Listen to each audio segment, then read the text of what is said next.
Cette nuit-là, près de Saint-Brieuc dans les Côtes-d'Armor, comme très souvent le samedi soir, les gendarmes traquent les abus en tout genre. Stupéfiants, conduite en état d'ivresse, encore, merci. Ou excès de vitesse. Une quinzaine d'hommes sont mobilisés comme Frédéric, 45 ans. Vous êtes contrôlé à une vitesse de 148 km/h. Cette infraction entraîne la perte de 3 points. 4 heures du matin, Frédéric regagne son véhicule. Cette Mégane RS, un bolide capable d'atteindre les 270 km/h. C'est l'heure du retour à la caserne, quand soudain cette voiture se présente au contrôle. Attention, attention. Elle manque de renverser un gendarme et force le barrage. Frédéric et son collègue la prennent aussitôt en chasse. Retiens bien le numéro. Donc un refus d'obtempérer, hein, donc Citroën Saxo. Une course-poursuite en pleine nuit dans la campagne bretonne. Mais manque de chance pour les fuyards, leur petite citadine ne pèse pas bien lourd face à la Mégane RS. Bon, s'il croit qu'il va me semer. Après avoir pris tous les risques, le conducteur s'arrête brusquement dans ce village. Et vous allez voir que ça n'est pas la peur du gendarme qui a mis fin à sa cavale. Tes bras dans le dos, ton bras dans le dos, dépêche-toi. C'est bon, on peut vous lâcher? L'homme est menotté et Frédéric surveille du coin de l'œil les 3 autres passagers. Vous bougez pas de la voiture. Mais surprise, ils sont eux-mêmes furieux contre leur chauffeur. Vous attendez là. La peur de ma vie qui me fait battre. C'est beau. Et bon voilà, je suis un bâtard. T'as rien? Pas de faire enculer. Oui, mais je vais me faire enculer. Ça m'a fait mourir à cause de toi, espèce de pédé. Avant de prendre la route, il a manifestement oublié de préciser un petit détail. Vous avez le permis ou pas? Non, pas de permis. Pas de permis? Ou une pièce d'identité? T'as pas de permis, toi, enculé. Non, j'ai pas de permis. Je vous dis. Pourquoi tu nous amènes? Pourquoi tu nous dis rien? Oh, je sais pas moi. T'es un enfant. Attends, tu te calmes. Pas de permis, ce qui ne l'a pas empêché de leur proposer de les ramener après une soirée bien arrosée. Qui participaient tous à un mariage. Et donc le conducteur les a proposé de ramener au domicile, donc non titulaire du permis de conduire, mais il avait avisé personne, quoi. C'est eux effectivement qui l'ont forcé à s'arrêter en plein milieu de la rue. Sans l'intervention des passagers, la course-poursuite aurait sans doute duré beaucoup plus longtemps. Car Frédéric va découvrir qu'il n'a pas affaire à n'importe qui. Direction la gendarmerie pour son placement en garde à vue. Et très vite, l'homme se montre agressif. T'es mort, j'encule ta mère et ta prison. T'es mort, riche. Là, t'es mort. Je sais que jusqu'à la mort, j'irai. D'accord. Un jour ou l'autre, s'il faut mourir, moi, j'abtue la France. Moi, j'abute la France. D'accord. Moi, j'ai aucune pitié pour la France et ses Français. C'est ce que j'ai à dire. Frédéric et ses collègues gardent leur calme, mais ils n'obtiendront rien de lui. Au même titre que l'alcool, Oui. on va vous soumettre au dépistage de produits stupéfiants. Oui, ça va dire. Vous acceptez là? Ça Oui, oui. j'accepte pas. Voilà, c'est ce que je veux savoir. Aucun, ni l'un ni l'autre. D'accord. Maintenant, tu veux me taper pour le faire, ben je vais vous taper. Ah non, non. Délit de fuite, refus de se soumettre, conduite sans permis, en état d'ivresse. Et dans les fichiers de la gendarmerie, un collègue de Frédéric découvre que l'homme a déjà un palmarès impressionnant. Violence, outrage, abus de confiance. Oula. Falsification de chèque, abus de confiance, violence, vol, violence. Pareil, hein, encore là, d'autres. Les stupes, menaces, vol, incendie volontaire. L'homme, un SDF, est décrit comme dangereux. Il va de garde à vue en garde à vue et enchaîne les peines de prison. Oh, c'est qui le chef là-dedans? C'est moi. Ah, fous-moi dans la cellule. Fous-moi là dans la cellule. Qu'est-ce qu'on a dit tout à l'heure? Bah, fous-moi dans la cellule. Alors, pas vous qui allez imposer ce que vous avez envie de faire. C'est moi qui Non, vais non. imposer, si, Non, si, non. Parce que je fous le bordel, autrement. Eh ben, Si je fous le bordel, après je me fous dans la cellule.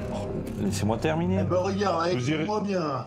Si Saint-Brieuc saute demain matin, puis il y a quelques kamikazes qui sautent avec, eh ben, viens pas pleurer.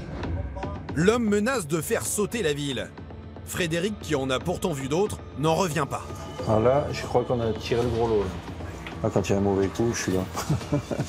Il garde le sourire car il le sait, l'alcool fait souvent dire n'importe quoi à ceux qui atterrissent entre ses murs.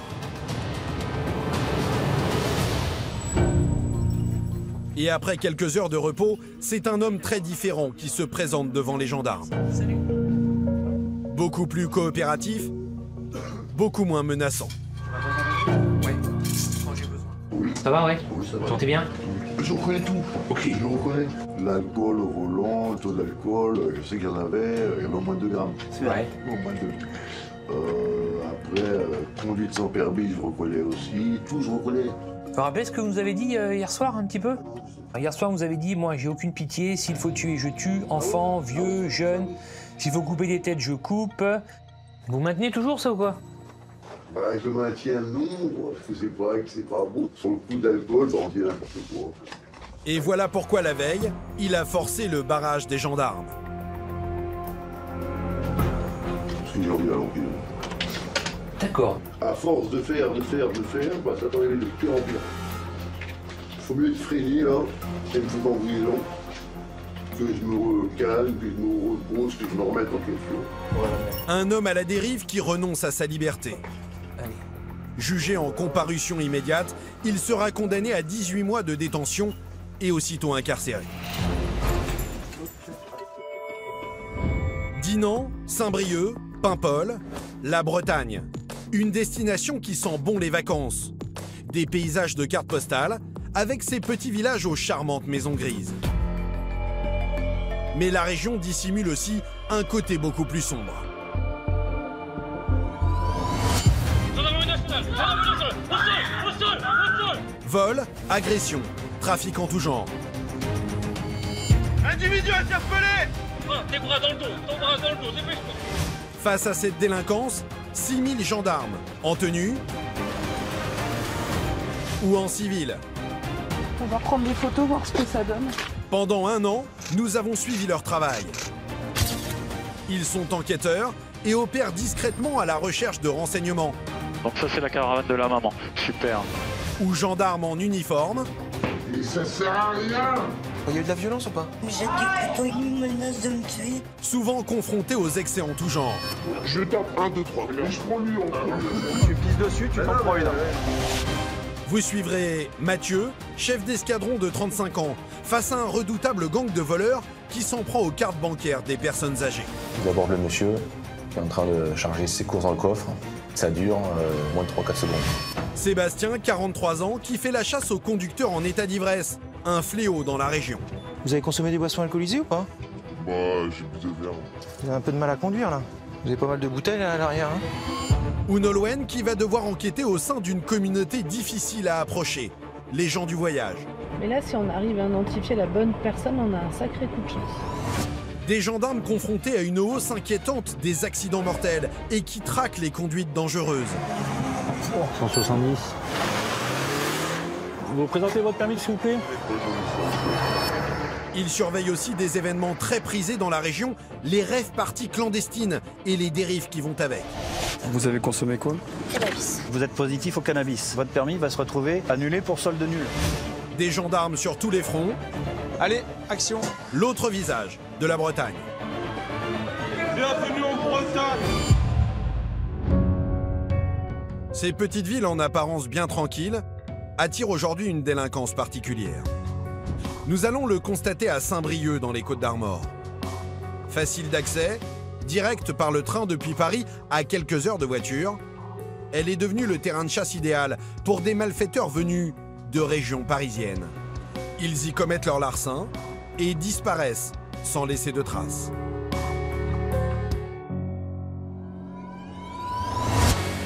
Chez les gendarmes, cette délinquance itinérante mobilise une unité spécialisée qui ouvre rarement ses portes aux caméras, la brigade de recherche. Des militaires en civil qui mènent des enquêtes de terrain et tiennent souvent à rester anonymes. Très bien, merci, j'y vais. En ce moment, la brigade court après un gang qui fait des ravages dans la région. Allez-y, rentrez. Voici sa cible préférée, les personnes âgées. Asseyez-vous, monsieur, je vous en prie. À chaque fois, les victimes racontent la même histoire.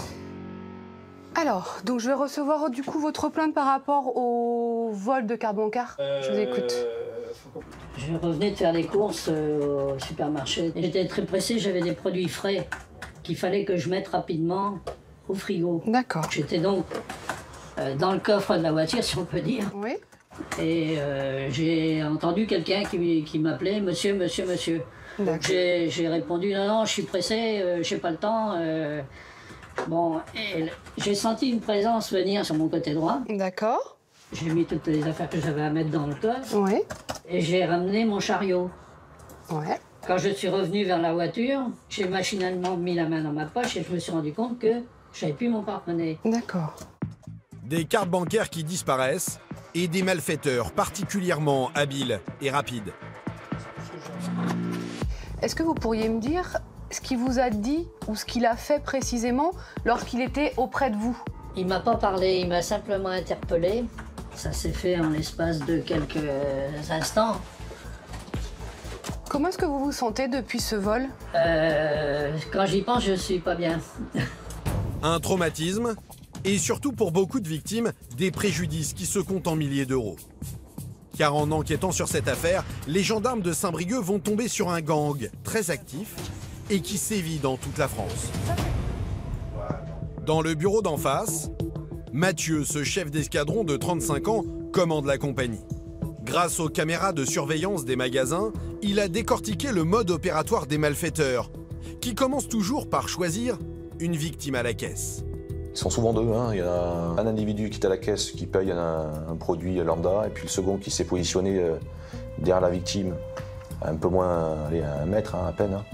Donc elle est au niveau du pavé numérique, elle va composer son code et lui il a mémorisé les 4 chiffres du code. Et ce sera bon pour lui, voilà. On le voit faire. Une fois le code mémorisé, ces malfaiteurs font preuve d'une adresse impressionnante. Donc là, il se dirige sur sa victime avec un journal dans la main. C'est des virtuoses, hein.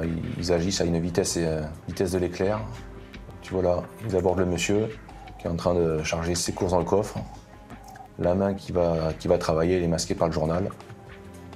Et ça dure, si on devait le chronométrer, moins de 3-4 secondes, quoi. Voilà. Là c'est fait, il repart. Voilà. La victime n'a rien senti, mais son portefeuille a déjà disparu. Et si le parking est trop fréquenté, ces malfaiteurs attendent un moment plus propice pour opérer. Voilà, là on voit la victime qui est là sur le parking, le coffre ouvert, il charge ses courses. Et on a le véhicule des auteurs qui est stationné un peu plus loin. Voilà, là, le véhicule de la victime qui s'en va, là, la Clio grise, qui est passé juste derrière le véhicule des auteurs, le Scénic. Ben, ce qu'il fait, c'est qu'il attend, voilà, et puis après il fait marche arrière pour pouvoir après le suivre jusqu'à son domicile. Interceptant les victimes devant chez elles, le gang dérobe leurs cartes bancaires en douceur, à l'abri des regards. Ensuite, il n'y a plus qu'à se servir. On n'est pas sur 50 €, hein. On est sur plusieurs centaines d'euros sans problème. Et quand ils ont atteint le plafond de retrait, ils connaissent un autre moyen pour vider leur compte en banque. Ben, ils vont acheter plusieurs produits avec les cartes bancaires des victimes. Ça peut avoisiner des fois des montants assez importants. Donc ils ont déposé ça à la caisse. Ils reviennent avec encore d'autres produits et puis ils vont payer comme tout le monde. Voilà, elle lui dit le montant, il insère la carte. Forcément, il a le code qui va avec. Voilà. En tout cas, on est des fois sur plusieurs milliers, des fois ça peut être plusieurs centaines d'euros. Donc on est sur des montants conséquents, hein, pour des personnes âgées, hein, qui n'ont pas forcément toutes des retraites mirobolantes. Hein. Au fil de l'enquête, Mathieu et ses hommes ont découvert l'ampleur de leur activité. 21 victimes identifiées à travers tout le pays et plus de 30 000 € de préjudice. Alors la plupart ce sont des individus, on va dire, issus du pays de l'Est, hein, et qui proviennent de la région parisienne. Ils ont des attaches et des points de chute en région parisienne Et ils ont sévi sur plusieurs départements français, du sud-ouest jusqu'au nord de la France, en passant par la région Rhône-Alpes. Donc ils ont vraiment agi sur tout le territoire national. Voilà. Une délinquance itinérante venue de régions parisiennes. Mais les gendarmes ont peut-être une occasion inespérée de lui porter un coup fatal.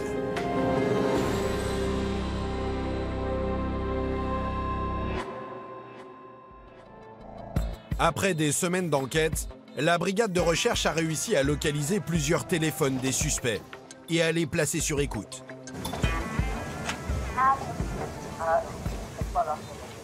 Depuis, chaque jour, il passe des heures à déchiffrer ces enregistrements avec l'aide d'un traducteur.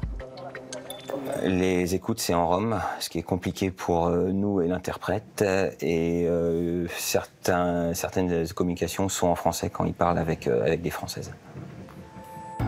Résultat, des échanges sans équivoque, comme celui-ci. Ils sont à Leclerc, ils ont vu une vieille, elle attend sur le parking. Grâce aux écoutes, les gendarmes ont découvert que le gang est de retour dans la région. Tous ces gens qui sont normalement sur la région parisienne, là on a 4 de nos objectifs qui sont revenus sur Saint-Brieuc depuis ce week-end. Les écoutes nous apprennent aussi que ils sont sur des parkings de supermarchés en train de faire du repérage et d'essayer de voler. Donc en accord avec le juge pour nous éviter d'aller nous les chercher sur Paris de manière aléatoire dans des domiciles qu'on n'a pas forcément identifiés, en fait on va avancer les interpellations. 4 suspects à coincer d'un seul coup. Et pas le droit à l'erreur. Si la brigade de recherche manque l'un d'entre eux, ils pourraient disparaître dans la nature. Le lendemain à l'aube, une trentaine de gendarmes sont sur le pied de guerre. Parmi eux, les hommes du PSIG, ces spécialistes des interventions risquées. À la manœuvre, Mathieu a une priorité, interpeller les 2 principaux suspects dans leur pied-à-terre breton. On a 2 adresses à traiter sur chaque domicile. On se déplace tous moyens réunis, on débarque en discrétion, on met en place le bouclage et on investit les lieux. D'accord ? Face à nous, l'adversaire, il peut soit se barrer si on n'est pas en place au niveau d'un bouclage, soit se rebeller au moment de l'interpellation. On a tous le gilet pare-balles obligatoire. Préparez-vous, on embarque. Répartis en 2 équipes. On y va là. Le PSIG prend position autour des domiciles identifiés. Se stationner discrètement. Voilà, impeccable. En colonne et en silence. Monsieur. Les gendarmes progressent dans les rues désertes de cette petite ville bretonne. Devant les portes des 2 logements, ils attendent le signal pour agir en même temps. Pas question de donner aux suspects l'occasion de se prévenir entre eux.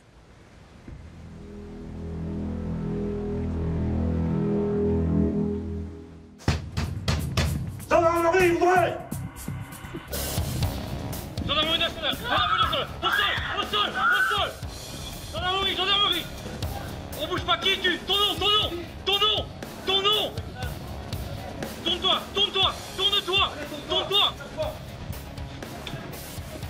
Tes bras dans le dos, ton bras dans le dos, dépêche-toi! C'est pas grave, on fait le tri après.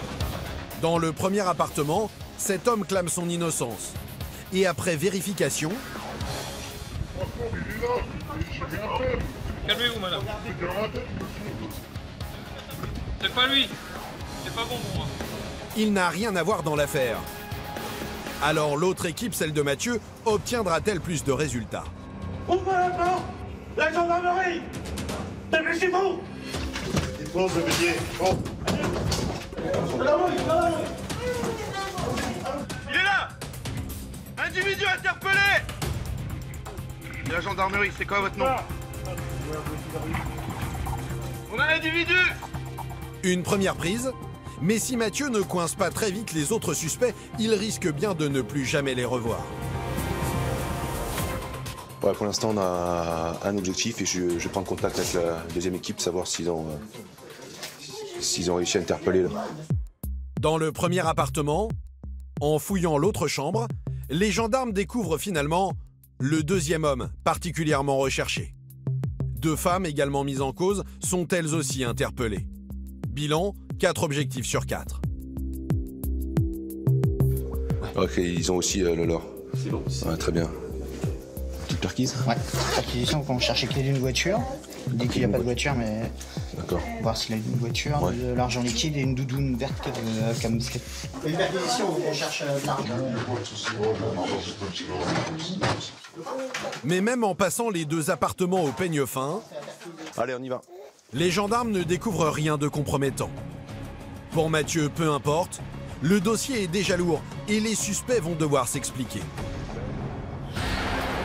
Pendant les auditions, les enquêteurs de la brigade de recherche vont leur présenter les preuves accumulées au fil des mois. Les témoignages, ces vidéos, les écoutes téléphoniques. Difficile dans ces cas-là de contester les faits. Il y avait quand même pas mal d'éléments, hein, que ce soit au niveau des vidéos de surveillance des supermarchés, des distributeurs de billets, donc ils sont quand même pas mal accrochés. Hein. Donc là-dessus, ils ont du mal et pour certains reconnaissent même apprendre tout petit les rudiments du vol de cartes bancaires. Donc c'est vraiment une habitude chez eux. Donc là-dessus, le dossier est bien ficelé et puis maintenant, place à la présentation et à la justice. Les 4 suspects seront incarcérés en attendant leur procès. Pour ces vols en réunion sur des personnes âgées, ils encourent jusqu'à 8 ans de prison. Mais en Bretagne, protéger la population, c'est aussi parfois la protéger d'elle-même. Car ici, les gendarmes luttent au quotidien contre un fléau, l'alcool. En nombre de bars, c'est la 2e région juste derrière la Corse, un établissement pour 1000 habitants. Et 56% des Bretons de moins de 30 ans déclarent avoir été ivres au moins une fois dans l'année, quasiment 2 fois plus que la moyenne nationale. Bienvenue en Bretagne. Exemple à Dinan, station balnéaire bien connue des touristes. Rares sont les nuits où les patrouilles de gendarmes n'atterrissent pas ici, rue de la Cordonnerie, rebaptisée rue de la Soif. La gendarmerie, là, ils servent à rien, là. Hein. Et franchement, j'en tape 1, 2, 3, et je prends lui en premier. Oh, ils sont usants. Le paix en Bretagne, c'est une joie de vivre. Ça crée de l'amitié. Une tradition bien ancrée, dans une ambiance parfois bon enfant. Tu peux me mettre un coup de taser, s'il te plaît? Monsieur l'agent. Et parfois beaucoup moins. Tu pisses dessus, tu t'en prends une. Quand certains dépassent vraiment les bornes ou occasionnent des dégradations. Okay. C'est une bande de jeunes où ils ont voulu s'amuser et ils l'ont porté soulevé. Ah ouais, on retient. Et voilà. Ouais, docteur. Ici, l'abus d'alcool provoque des interventions à répétition. Et les gendarmes doivent redoubler d'efforts pour éviter des drames.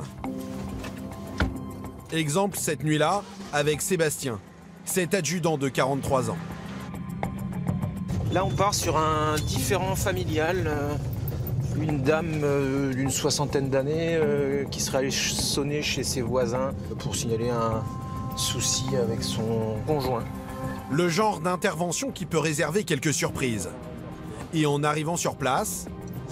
Ici, c'est pas là? Ouais, c'est ça. Ouais. Gagné. Sébastien reconnaît l'adresse. Il sait déjà ce qu'il attend. Je suis déjà intervenu, là. Toi aussi? En général, ce sont les voisins qui donnent l'alerte. Et on comprend vite pourquoi. C'est là.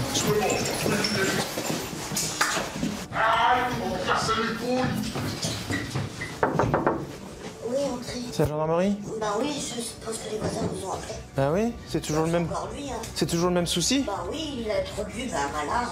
Allez, bah allez dehors. Vous en voulez pas non plus pour soi? Ah non, non, mais... Eh bah allez, hop. Cette femme est sous le choc. Son ancien compagnon qu'elle héberge pour la nuit a consommé beaucoup d'alcool et s'en est pris à elle. Pourquoi vous le prenez à chaque fois, vous le reprenez? Parce qu'il a la rue.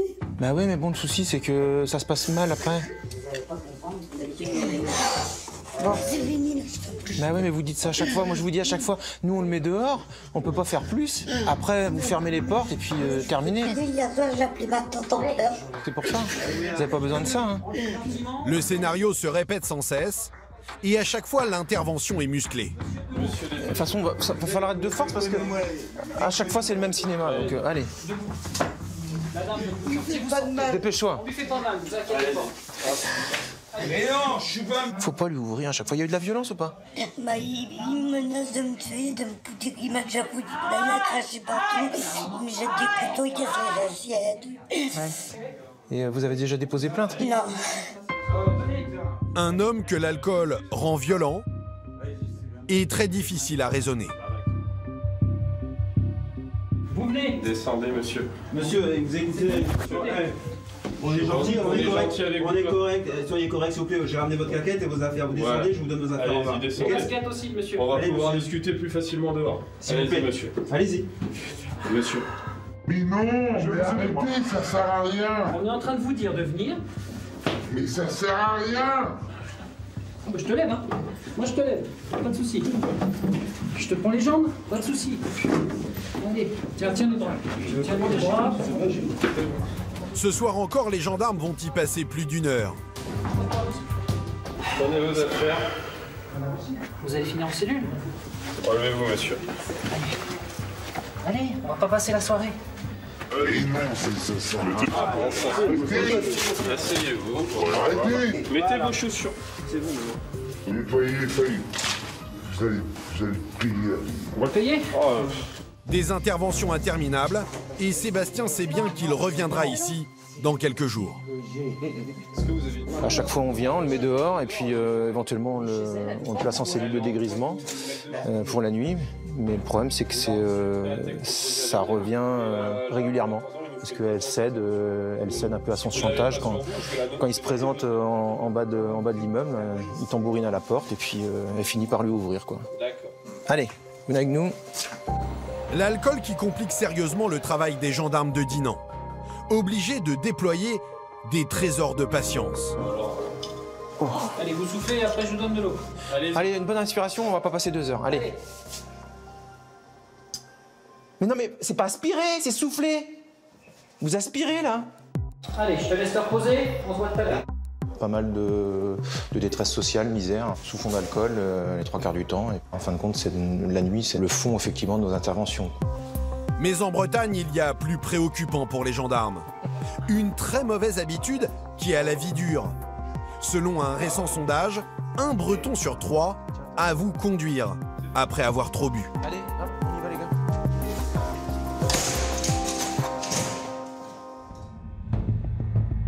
Minuit ce soir-là, alors qu'il patrouille en ville, Sébastien repère ce véhicule zigzagant dans les rues et qui heurte même un trottoir juste devant lui. Ou alors il n'a pas le permis depuis longtemps. Après 3 ans de service dans la région, Sébastien a le coup d'œil pour repérer les conducteurs en état d'ivresse. C'est clair que...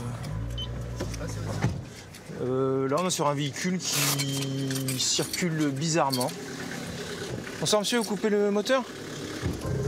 Vous présentez le permis de conduire, la carte grise? Vous avez consommé des boissons alcoolisées ou pas? Bah, j'ai bu 2 verres. 2 verres? Vous avez un peu de mal à conduire, là? Non, mais en fait, il y a un gars qui m'a appelé, du coup, j'ai décroché. Quoi. Vous avez décroché? En reconnaissant avoir téléphoné au volant, le jeune homme s'enfonce tout seul. Il s'exprime avec difficulté et le contenu de son coffre le trahit un peu. Vous avez pas mal de bouteilles là, à l'arrière, hein? Bah, C'est à vider ou c'est la consommation de ce soir, ça? Ah non, c'est à vider. C'est à vider? Votre dernier verre, il date de quand, là? Bah, il y a une demi-heure. Une demi-heure? On va vous soumettre au dépistage, là? D'accord. Vous avez bu quoi? 2 verres de quoi? Bah, j'ai bu 2 verres de bière et... Ok. À l'entendre, sa consommation du soir serait raisonnable. Allez, vous allez souffler dans l'appareil. Vous allez entendre un clac. C'est bon. Et en apprenant le résultat, Vous êtes positif. il se déclare surpris. Ah bon? Vous allez descendre.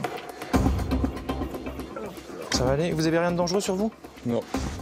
Venez là. Le jeune homme semble hésiter à les suivre. Vous venez? Pour connaître son taux exact, direction la gendarmerie. Alors allez, vérifiez ça. Et comme très souvent ici, c'est lui qui, à l'arrivée, va reprocher aux gendarmes de lui causer autant de tracas. Putain, les mecs, vous êtes pas cool, en vrai. Vous m'avez chauffé. J'étais arrivé chez moi, quoi. On est derrière vous depuis. On est derrière vous depuis le passage à niveau. Hein? On vous a vu rouler quand même avant, parce qu'on vous a contrôlé, parce que vous aviez une conduite un peu... On va dire pas rectiligne. Non, en tout cas, j'ai des personnes qui sont rentrées chez moi. Ah non, je suis sûr, vous avez tapé un trottoir, mais... Allez. Là, j'allais rentrer, j'allais dormir, personne ne me faisait chier. Prenez bonne inspiration, vous soufflez tant qu'elle bip. Comme la plupart des jeunes que Sébastien croise dans ces conditions, il n'a pas conscience des risques qu'il a pris. C'est bon. Sérieux? C'est blanc. Vous lisez? C'est-à-dire? La mesure, vous la lisez? C'est combien? 0,86 milligrammes par litre. 1,7 g d'alcool dans le sang. Plus de 3 fois la limite autorisée. Le résultat d'une soirée sans doute très arrosée. Est-ce que vous voulez un second souffle pour vérifier effectivement votre taux? Mets-moi le second souffle dans 2 heures, peut-être j'aurais gagné. Ça se passe pas comme ça. Qu'est-ce que tu veux que je gagne? Ça se passe pas comme ça. Allez-y. Ce sera Bon, allez. Bah si c'est pire, c'est pas la peine. Allez. Moi j'ai un taux, ça me suffit. Allez. On monte. Non seulement le jeune homme s'amuse ouvertement de la situation, mais malgré son jeune âge, il est coutumier du fait. Vous êtes permis probatoire en plus? Oh, permis, j'ai galéré. Ouais, mais vous êtes probatoire jusqu'en... Ouais, ça fait moins... Septembre 2018. Je le passe à cause de cette putain d'alcool. Déjà 3 permis perdus à cause de l'alcool. Sébastien le place en garde à vue et le jeune homme devra attendre la décision du procureur le lendemain matin pour quitter sa cellule de dégrisement. Donc vous allez rester dormir là, hein Non, genre pas surtout pas y a son de merde là, sérieux. Demain je travaille, moi. J'ai un chantier demain. Non, c'est bon, je peux pas dormir jusqu'à 10h du matin dans votre logement. Bah je dis pas que vous allez forcément dormir jusqu'à 10h, mais... Non mais ouais, mais faut qu'à 8h, moi je suis sur le chantier. Bah vous serez pas à 8h demain. Ah bah si. Putain mais les gars, tu gagnes combien par mois toi? C'est pas le souci. Les gars quoi, putain, on bosse, oh, t'es pas de ma gueule quoi. Le quotidien pour Sébastien. En Bretagne, un jeune sur 2 âgé de 18 à 24 ans reconnaît avoir déjà conduit après avoir consommé de l'alcool ou de la drogue. 10% de plus que la moyenne nationale. C'est sous l'effet de l'alcool, les gens partent un petit peu sur des discussions qui n'ont pas beaucoup de sens et puis qui n'apportent pas beaucoup pour ce soir. On verra demain quand il aura récupéré, quoi. Allez, vous venez? Le jeune homme écopera d'une nouvelle suspension de permis.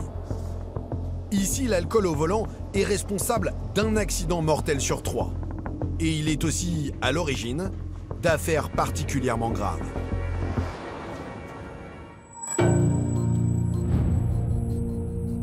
Redon, en Ille-et-Vilaine. 10 000 habitants, et là aussi à la gendarmerie, une brigade de recherche. Donc là, j'ai un souci purement technique. Ça y est, je l'ai retrouvé. Ce jour-là, Nolwenn, 34 ans et 14 ans de service, va hériter d'une affaire sensible. Je descends avec toi? Donc, ouais. Elle reçoit une jeune femme traumatisée qui porte de très graves accusations. Bonjour. Tout commence un samedi soir dans un bar de la ville. C'était mon week-end de repos et donc j'ai fait la connaissance d'un jeune homme avec qui je suis restée discuter. Donc là, je me suis absentée pour aller au WC. Je suis redescendue, j'ai terminé mon verre et en fait après c'est un peu la pagaille dans ma tête. Enfin, j'ai du mal à me souvenir de tout ce qui s'est passé. La jeune femme a beaucoup bu. Elle se souvient quand même que le garçon l'a fait monter dans une voiture où l'attend un autre homme. Il y avait quelqu'un à côté de moi et une autre personne qui conduisait. Les garçons m'ont demandé de sortir de la voiture. Donc je suis sortie. J'ai commencé à fumer une cigarette, je me suis allongée dans l'herbe et là l'autre garçon a essayé de commencer à enlever mon pantalon, donc moi je l'ai repoussé, je lui ai dit que non. Ça redevient assez flou, enfin je lui ai dit arrête, ça me fait mal. Après je me suis relevée et donc j'ai voulu prendre dans mon sac une autre cigarette et en fait je me suis rendu compte que le sac était vide. Une agression sexuelle et le vol de sa carte bancaire et de son téléphone. Mais la jeune femme ne se souvient d'aucun visage, seulement du véhicule. C'était une voiture assez grosse, de type BM, couleur grise. Donc si on vous présente un modèle de véhicule, vous pensez être en mesure de dire si c'est bien ça ou pas? Sans certitude, mais peut-être davantage... Que de reconnaître un individu sur un panel, d'accord. Une berline grise, La piste est mince. C'est bon? Super. Je vous raccompagne? Mais les gendarmes disposent quand même d'un atout. Les sous-vêtements que la victime portait ce soir-là. Ils sont envoyés au laboratoire pour analyse dans l'espoir d'y trouver de l'ADN. Nolwenn le sait, sans l'aide de la science, l'affaire a peu de chances d'aboutir. Ces souvenirs sont déjà très flous sur les faits proprement dit. Comme elle l'a expliqué, c'est par flash. Il va falloir être habile. En l'état, difficile de se raccrocher aux vagues souvenirs d'une victime en état d'ivresse au moment des faits. Mais 3 semaines plus tard, Nolwenn a le sourire. L'enquête vient de faire un pas de géant grâce à l'ADN. On a un ADN masculin qui ressort, qui est identique à la fois donc sous le soutien-gorge et sous le slip. Le fait que ça soit la culotte et le soutien-gorge de la victime, en matière d'agression sexuelle, c'est quand même plutôt positif pour nous. Et autre bonne nouvelle, cet ADN est enregistré dans les archives de la gendarmerie. Il appartient à un individu déjà condamné par le passé. On voit que cette personne a été connue pour de multiples infractions dans le domaine de la police de la route pour des conduites sans permis, mais qu'il a été également condamné pour des faits de vol par effraction, des cambriolages dans des résidences. Donc c'est déjà quelqu'un qui est connu de la justice, du moins. Donc le plus compliqué maintenant pour nous, ça va être de le localiser. Et pour cause, le suspect appartient à la communauté des gens du voyage. Il se déplace sans cesse. Sa dernière adresse connue, la caravane de sa mère sur un campement près de Nantes. Pour Nolwenn, il est temps de s'y rendre. Chez les gendarmes, on appelle ça une reconnaissance.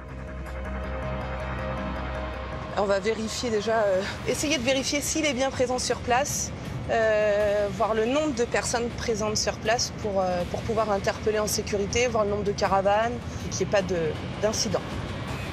Après 1 heure de route, les gendarmes arrivent aux abords du camp. Mais là, problème. Là, on n'a aucun point d'observation. Possible. Et par l'autre côté, non plus. Ils voudraient observer les lieux discrètement. Mais vu la configuration du terrain, c'est loin d'être simple. L'aire de repos est vraiment isolé.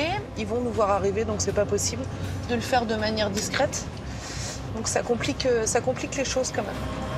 Nolwenn et son collègue finissent par trouver ce terrain de foot, juste à côté du camp. Nous les suivons en caméra discrète. On va prendre des photos, voir ce que ça donne. En prenant soin de ne pas être repérés, les gendarmes se glissent au bout du terrain. Le camp est juste derrière cette haie.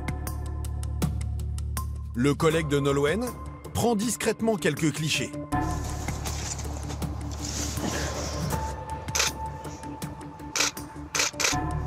En espérant repérer l'immatriculation de la caravane familiale. C'est compliqué, vraiment compliqué. Une petite butte de terre en fait encadre toutes les caravanes, donc il est impossible d'identifier par leur plaque d'immatriculation. D'ici, en effet, impossible d'apercevoir les plaques. Nolwenn va devoir s'y prendre autrement pour localiser le suspect. Et de retour au bureau, un nouvel élément vient s'ajouter à son enquête. Elle récupère une vidéo qui renforce les soupçons sur le suspect. La carte bancaire a été utilisée à 2 reprises dans des restaurants à restauration rapide. Donc on s'est transporté sur place récupérer les vidéosurveillance du magasin. Ces vidéos, les voici, et elles sont très instructives. Tu vois, la voiture Mercedes qui arrive, on voit bien, hein, on a à un moment un plan qui nous montre bien qu'il s'agit d'une femme. Et voici le paiement sans contact. Ça fonctionne pas, redemande la carte. Elle insère la carte, elle lui demande de faire le code et elle refuse. Ça veut dire qu'elle n'a pas le code, donc ça confirme qu'il doit s'agir de notre carte bancaire volée. Nolwenn pense que cette femme est une proche du suspect. Pour une raison simple, la voiture qu'elle conduit ce jour-là. Donc là, tu as le véhicule qui nous intéresse, qui arrive sur le parking. On sait que la mère de la personne qu'on met en cause dans le dossier est propriétaire d'un véhicule de même type, de même marque. Il est donc grand temps d'interpeller le principal suspect et d'entendre sa mère. Mais pour ça, il faut encore les localiser Et Nolwenn va bientôt tenter une opération risquée, dont le résultat dépassera toutes ses espérances. Des agressions, des vols, mais en Bretagne, les gendarmes ont aussi une autre priorité: faire baisser le nombre de tués sur les routes. En 2016, la région a enregistré un triste record: 178 morts, 15% de plus que l'année précédente. Il faut dire que son réseau de national et départemental est l'un des plus grands du pays, avec des conditions de circulation parfois difficiles, entre brouillard et pluie. Voilà pourquoi les axes les plus fréquentés, comme cette RN12 entre Rennes et Saint-Brieuc, sont placés sous haute surveillance. Ce jour-là, au peloton motorisé de Pléné-Jougon, près de Saint-Brieuc, Dimitri, 24 ans, part en patrouille. Par ce week-end ensoleillé, le trafic promet d'être dense. Vous faites attention en repartant? Oui. Hein, ça circule beaucoup. Et à peine a-t-il commencé ses contrôles qu'une urgence tombe. Là, on a plein d'appels qui arrivent justement pour nous signaler l'accident. Un nouvel accident sur la RN12. Dimitri se rend sur place au plus vite pour secourir les victimes et éviter d'autres carambolages. Apparemment, on aura un véhicule qui aurait fait des tonneaux, donc sur la 4 voies. Donc on a plusieurs unités à côté, hein, donc qui vont se transporter sur site, étant donné qu'on est en week-end de grosse fréquentation. Il est l'un des premiers à arriver sur place. L'accident a eu lieu dans cette ligne droite. Défiance, on doit rouler vite, on va faire le dépistage, prise d'identité, hein, comme d'hab. On va voir s'il y a des blessés d'abord, priorité. Hein. Les gendarmes découvrent un véhicule sérieusement endommagé, après plusieurs tonneaux. À son bord, le conducteur est dans un état critique. Il y a 5 minutes, on avait un pouls. Il y a 5 minutes, on avait un pouls. En fait, le cœur s'est emballé et je pense que, et vu comme il est cyanosé... Quand vous êtes arrivé, il était conscient, monsieur? Il était inconscient? Il était inconscient. Ok. Il a fait des râles. Une victime en arrêt cardiaque entre la vie et la mort, très vite prise en charge par les pompiers. Pendant que l'homme est évacué, Dimitri commence son enquête. Plusieurs témoins ont assisté au drame. Okay. Vous avez vu l'accident ou pas? C'est vous qui conduisiez? Ouais. Ok. En fait, il était devant nous, il s'est déporté sur la droite. Okay. Il a frôlé, je crois qu'il a pas heurté, il a juste frôlé la barrière, là, je sais pas comment ça s'appelle. Ouais. Et après, je crois qu'il ça a dû ou le réveiller ou je sais pas ce qui s'est passé. Il a eu une réaction, j'en sais rien. Et là, c'est là qu'il s'est planté dans le machin vert, et puis qu'il est rentré, et puis qu'il a fait les roulés-boulés, puis il a atterri là. Ok. La victime n'a heurté personne, alors pourquoi sa voiture a-t-elle soudain quitté la route? Les gendarmes vont maintenant rechercher des éléments qui pourraient les mettre sur une piste. Avait-il bu? Était-il au téléphone? Ou en train de fumer une cigarette? Alors des fois ça peut être ça, le mégot qui tombe sur le conducteur alors qu'il était en train de fumer, ça brûle, il a un mouvement inopiné qui génère sa sortie de route. Le pronostic vital de la victime est engagé, alors rien n'est laissé au hasard. Dimitri fige la scène pour pouvoir l'étudier après l'enlèvement de l'épave. Tu me fais un marquage de traces de sortie d'entrée, tu me prends une photo. Les traces de sortie, ouais, merci. Photo, marque au sol, relevé des distances. Et les gendarmes récupèrent aussi ces prélèvements sanguins de la victime. Donc on a 2 flacons pour les analyses stupéfiants et 2 flacons pour les analyses d'alcoolémie. Régulièrement, Dimitri se tient au courant de son état de santé auprès des pompiers. Donc la personne a été déclarée décédée. Hein. Il va falloir qu'on voit nous parce qu'il y a pour les prélèvements. Encore un mort sur la RN12. Mais après analyse, l'homme n'avait consommé ni alcool ni stupéfiant. Alors s'agit-il d'un malaise? Du téléphone comme dans un accident sur 10? Ou bien roulait-il trop vite? La vitesse est la première cause de mortalité sur les routes. Et sur ces nationales bretonnes limitées à 110 km/h, les excès de vitesse pleuvent. Les gendarmes multiplient les contrôles et les contrevenants n'ont souvent pas conscience des risques qu'ils prennent. On vous a contrôlé un excès de vitesse, monsieur? 156 pour 110. 156? Ah oui, 156. Ce matin-là, sur la RN12, c'est Christophe, ce maréchal des logis-chefs de 44 ans, qui pilote les opérations. Et il tombe souvent sur des conducteurs prêts à tout pour échapper à la sanction. À quelques kilomètres de là, l'un de ses collègues relève les vitesses. Et très souvent, son radar voit rouge.